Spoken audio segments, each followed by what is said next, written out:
पंचम भाव की चर्चा करते हैं। ठीक है। अत पंचम भावस्य कथयामि फलम दुजम। पाराशर जी मैत्रेय जी से कह रहे हैं कि अब पंचम भाव का फल कह रहे हैं। ब्राह्मण श्रेष्ठ सुनो इसको। लग्नाधिपे सुख भावस्थे सुतपे चा सुते स्थिते। लग्नाधिपे सुत भावस्थे, लग्न का स्वामी यदि पंचम भाव में स्थित हो और सुत पे माने पंचम भाव का स्वामी सुते स्थिते, पंचम भाव का स्वामी भी सुत भाव में ही स्थित हो, सुत भाव में ही स्थित हो तो केंद्र त्रिकोण स्थाने वा पूर्णम पुत्रम सुखम बदेत।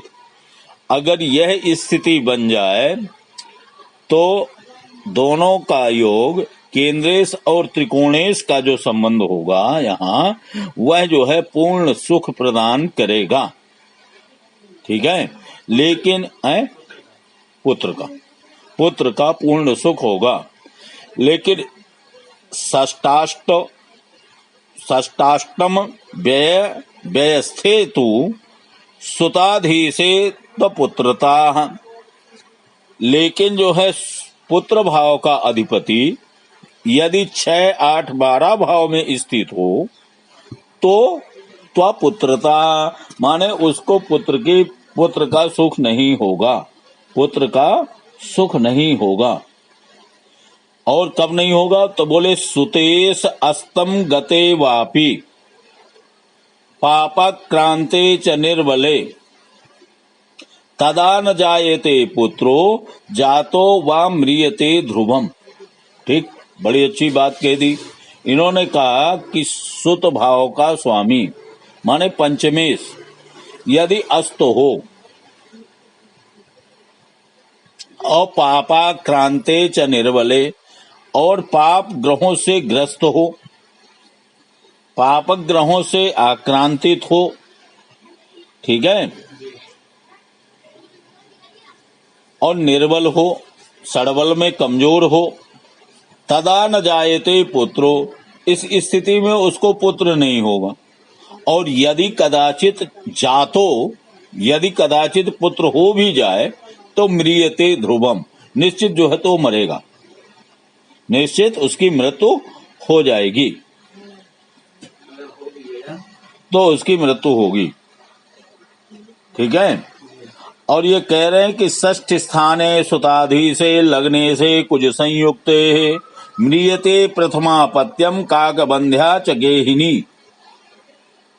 कह रहे हैं षष्ठम स्थाने, छठे स्थान में पंचम भाव का अधिपति यदि स्थित हो सुताधीशे और लग्ने से कुछ संयुक्त, लग्न का स्वामी मंगल के साथ में हो, पंचम भाव का स्वामी छठे भाव में हो और लग्नेश मंगल के साथ में हो तो प्रथमम अपत्यम म्रियते, प्रथम पुत्र की हानि होगी। और काकबंध्या च गेहिनी, उसकी पत्नी जो है काकबंध्या होगी, उसकी पत्नी काकबंध्या होगी। काकबंध्या कौआ एक ही संतान को जन्म देता है, इसलिए जो है एक ही संतान देगी। ठीक है। अब ये कह रहे सुताधीशो ही नीचस्थो व्यय षष्टम स्थितः। सुताधीशो ही नीचस्थो व्यय षष्ठाष्टम स्थितः, माने व्यय का सुताधीशा, सुत का अधिपति माने पुत्र भाव का अधिपति, पंचम का स्वामी यदि नीचस्थो, यदि नीच ग्रह राशि में स्थित हो और 6, 8 में स्थित हो, 12 में व्यय षष्टम अष्टम कह रहे हैं ना, व्यय षष्टाष्ट मस्त स्थितः, व्यय षष्टम अष्टम में यदि स्थित हो तो काकबंध्या भवेत नारी सुते केतु बुधो यदि।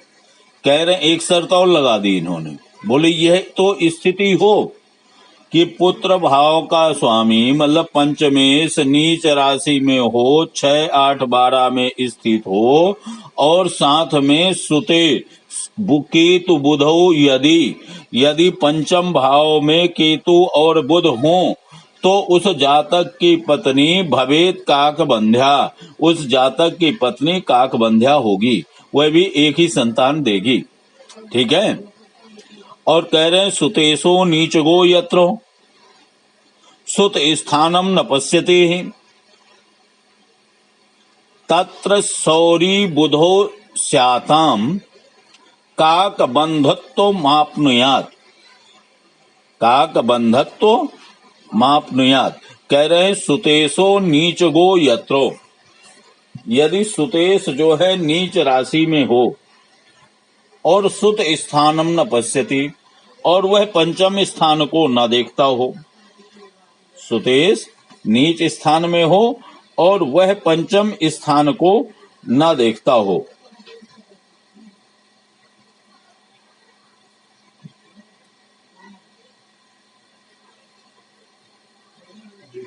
ठीक है।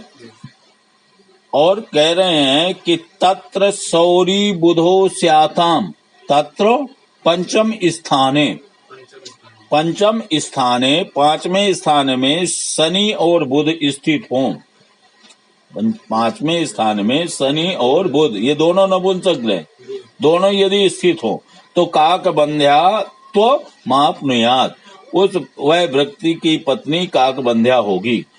ठीक है। और भाग्येशो मूर्तिवती चेतो सुतेशो नीचगो यदि सुते केतु युतौ सुते केतु बुधौ स्याताम सुतम कष्टाद विनिर्दिशेत। ठीक। तो ये कह रहे हैं कि लग्न में नवमेश हो, भाग्येशो मूर्तिवती चेत माने लग्न में हो, और सुतेशो नीचगो यदि सुत भाव का स्वामी यदि नीच राशि में हो और सुते केतु बुधौ स्याताम और पांचवें स्थान में बुध केतु स्थित हो तो सुतम कष्टम विनिर्दिशेत, तो उस व्यक्ति को पुत्र का कष्ट होगा। जाए तब भी कष्ट होगा। हाँ, कैसे की स्थिति में होगा कि भाग्येशो मूर्तिवती चेत, भाग्य भाव का स्वामी लग्न में हो, नवमेश लग्न में हो, सुतेशो नीचगो यदि और पांचवें भाव का स्वामी नीच राशि में हो और पुत्र भाव में पांचवें भाव में केतु बुध हो तो सुतम कष्टम विनिर्दिशेत, उसे पुत्र का कष्ट होगा। षष्टम अष्टम व्यस्थो वा नीचो वा शत्रु राशिगा सुतेशश्चा सुतेतस्या कष्टात् पुत्रम विनिर्दिशेत। बोले षष्टम अष्टम व्यस्थो वा, यदि पंचम भाव का स्वामी 6, 8, 12 भाव में स्थित हो और नीचो नीच राशि में हो, शत्रु राशि का शत्रु राशि में हो, सुतेश्चा सुतेतस्य,